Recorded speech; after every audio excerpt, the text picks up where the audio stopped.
Hey guys, this is AJ with the Art of Overthinking.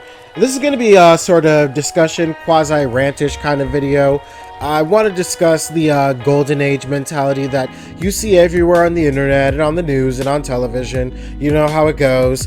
People always talk about these quote-unquote good old days, and this mentality kind of is really pervasive in our society, and it's honestly really annoying. See, I'm a bit of a history nerd, have been for a long time. I remember watching Liberty Kids and Time Squad when I was younger, and even now I still like to binge watch history videos on YouTube from all different kinds of channels, from Cogito, Step Back History, Oversimplified, Crash Course, and the like. And most of the games in my library are somewhat history based, and I'm always kind of, on the lookout for new history-based films or shows, kind of hoping that they would respect the source material of the time period that they're showing, but often, they don't do that. I'm kind of used to it by now. I'm sure we all are. And, with so much media based on the past, it can be really easy to romanticize the past to the point of fantasy.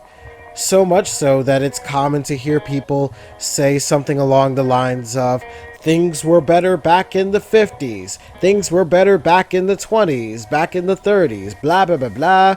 Things were better back in the Victorian era, the Middle Ages, the freaking 1810s, I don't even know anymore. Every historian, history nerd just rolls their eyes at the very idea of somebody in the modern era having this type of mentality for obvious reasons. Now, I can go on a rant about how the modern era is the best time to be alive in most ways, but that's the deadest of all dead horses. It's been beaten to a bloody pulp. There's just a mass over there. It's just gore. You can barely recognize it as a horse anymore. But I do just think it's odd just that people will be unironically nostalgic for time periods that they've never even lived in, And I always hear people reacting to all the violence and hatred on the news every day with this very strange and extremely unhelpful and unproductive apathy of, things are more violent now than ever, people are more violent, things weren't like this back in the day, which completely ignores the history of crime and violence across human history. What about the long history of violence across human history? What about the long history of crime, the historical serial killers, the wars, the riots and revolutions? There were riots and revolutions going on during the 1920s where America was enjoying a period of relative prosperity. And during the Roaring '20s, there was prohibition, which led to a large expanse of crime across the country. And on top of that, we can't forget all of the racism and sexism that was very common during those days. And on that note, I hate to bring this up, but it's an important detail that a lot of these people, not all, but many of them, not all of them, tend to be nostalgic for time periods where various marginalized groups, women, black people, LGBT, etc., you know how it goes, when these people had less rights or no rights in the case of black people or women in various cases. Again, not all of the people who are quote-unquote nostalgic for the past are racist, sexist, homophobic, or fascist, or what have you, etc. But there are very many people who are. We all know it. These people, they jerk themselves raw to the good old days back when these women were in the kitchen. These black people knew their place. There weren't any dirty Mexicans in their city, and these gay people, they don't call them gay people, they use other words to describe them. They were just hidden in the shadows or just didn't exist or something. And this modern society is going off the rails because they're not living in the way that we used to, because we have to live the way that we used to for some reason. Now, I know some people are going to bring up people who did live back in the old days or back in those days that people are nostalgic for. And some of these people, or many of them, do speak of these time periods highly. So then what about them? Well, think about it, please. Let's think for a second. The people that are alive today that are nostalgic for the far past, the 50s, the 60s, the maybe even the 40s even, these people were children during these times. Just mathematically speaking, there's very few people alive today who were adults during those days. Most of the people were relatively young during this time. So it stands to reason that the reason why they have this perception and that we have this perception at large as a result of that past is because they are nostalgic for their childhood, not for the time period itself. Their memory of the past is based on a childish understanding of life and of the world at large, a version of society that can only exist in the simple mind of a child. People seem nicer, life is carefree, there's no poverty or suffering, and even if there is poverty and suffering and war, it can all be fixed if everyone is just nice to each other, if we all just hold hands and sing kumbaya. Well, life is far more complex than that. The world is far more complex than that. People are far more complex than that. And it takes growing up to realize it. The adults living during those days may have been happy, may have been doing well, but not everybody was. There was always somebody who was suffering or going through something. And that deserves recognizing too, because this idea of the past being a golden age utopia before things got modern and everything went to crap is completely inaccurate and totally ahistorical. Now, listen, I am what the internet likes to call a quote-unquote 90s kid. I was a child during the 90s, and as such, my memories of the 90s are all based on childhood and a childish understanding of the world at that time. I wasn't aware of the complex politics of the day, the wars, the suffering, the injustice. I was a child.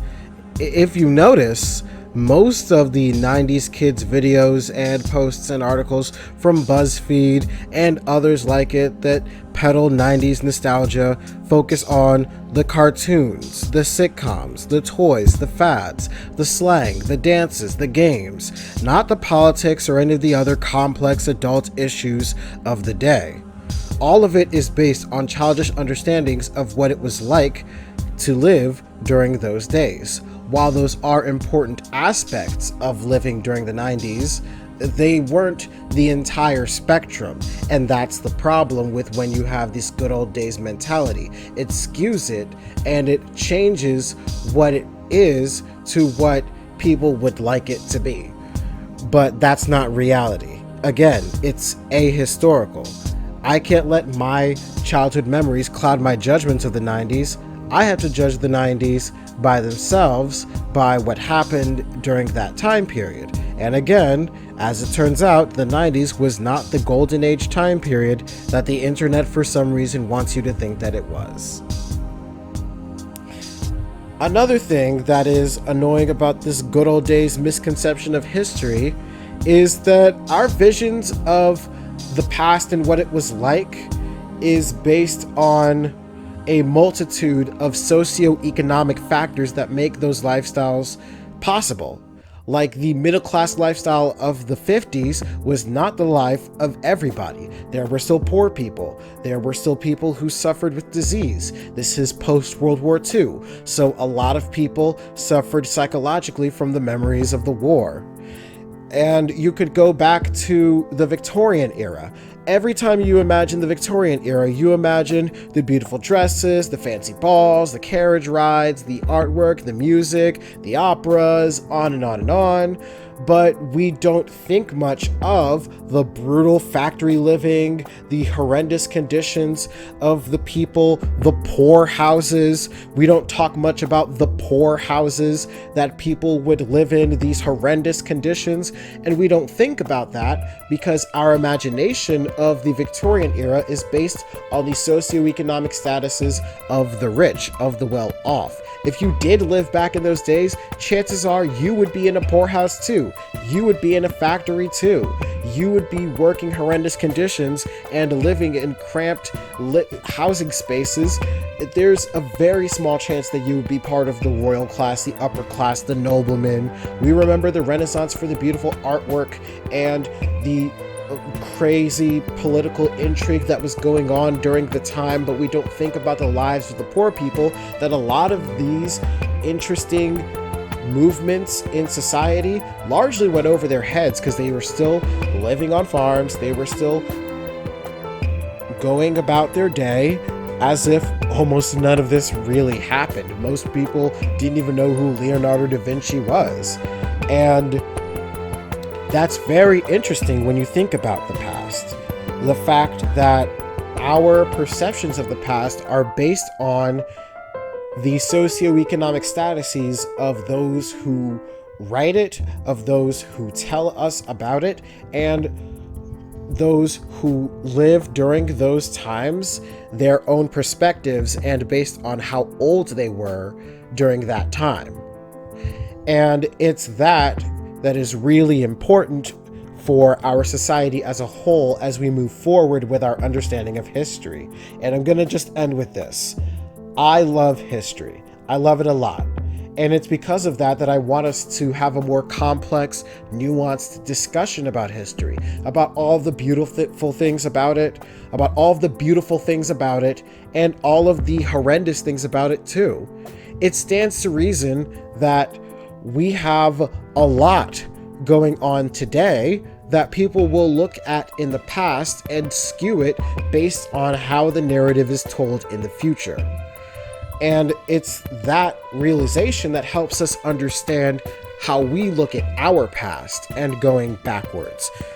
We don't need to throw back to old time periods by disparaging the present, by saying that they were better because of imaginary circumstances that you wouldn't be able to enjoy during those days anyway. So, on that note, I'm just gonna finish up here. This has been AJ with The Art of Overthinking. Thank you for watching. Hope you guys have a good day. Peace.